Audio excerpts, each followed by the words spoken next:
Mommy will be the pretty one. Sawa na rin siya. Pretty, Nylan, fall down. Hi! Ako nga pala si Yay, dating OFW na taga Cebu. Ngayon ay naninirahan na sa probinsya ng Luzon. Lumipat lang ako ng bahay pero sa probinsya pa rin ako nakatira. Isang ina na may munting pangarap para sa aking pamilya. Tara, samahan niyo ako sa kwento ng aking buhay. Magandang araw mga ka-blessings! At sa nakikita nga po ninyo, another food adventure na naman po ang gagawin namin na batang makulit. Dahil it's another day, it's another gising, kaya it's another blessing. After school nga po pala ni batang makulit, sinundo na rin po namin siya. After school po kasi meron pang kumuntong batang makulit na ito. Dahil nagugutom nga daw po siya, at eto nandito na rin kami sa Cream City. Bali dito lang po ulit to sa bayan ng Rizal. Talaga namang mapapalamo na naman po kami nito. Wag na po kayo magtataka kung bakit ang lulusog po namin. May inam na po kasing busugin ng batang makulit. Baka naman po kasi hindi makasagot. Lalong-lalo na kung wala naman pong laman yung tiyan niya. Sino ba naman po kasi mag-iingganyong matuto kung wala naman pong laman yung tiyan niya?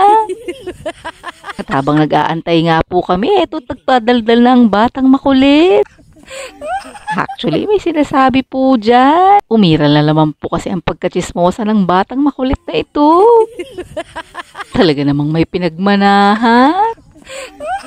Habang nagchichismisan nga kami ng batang makulit, eto dumating na rin po yung mga order namin. Kaya medyo patatakimin lang po namin kayo saglit. At eto, talantakan na po namin ito.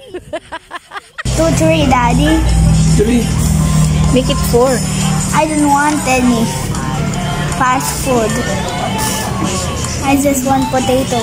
Ouch. Init po. Why kasi you did not blow? Use a fork. Oh, my fork po. One bite, Daddy. You, Daddy. First bite. Init. Sauce. Let's try the noodles, Daddy. You like potato?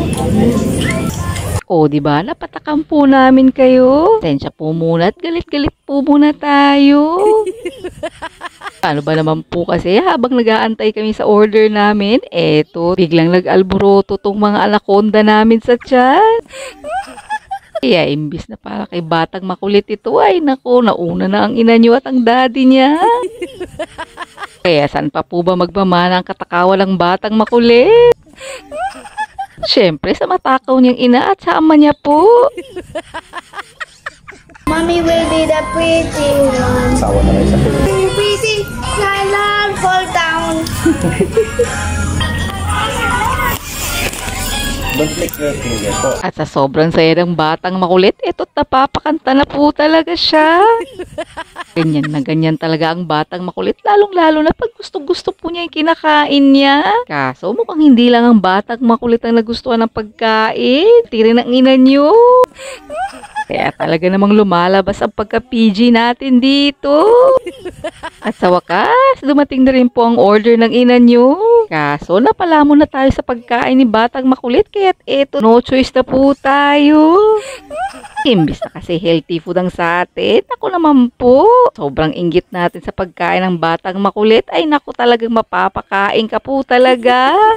O siya, yan lang po muna sa araw na to mga ka-blessings. Salamat sa pagtanaw. At dahil nakarating ka na nga po pala sa part ng video na to, pipili po tayo ng isang masugid naming manonood at supporters na mabibigyan po namin ng pa-blessing. Basta ayaw lang kalimot og like and share and follow sa among video. Salamat sa pagtanaw. Amping!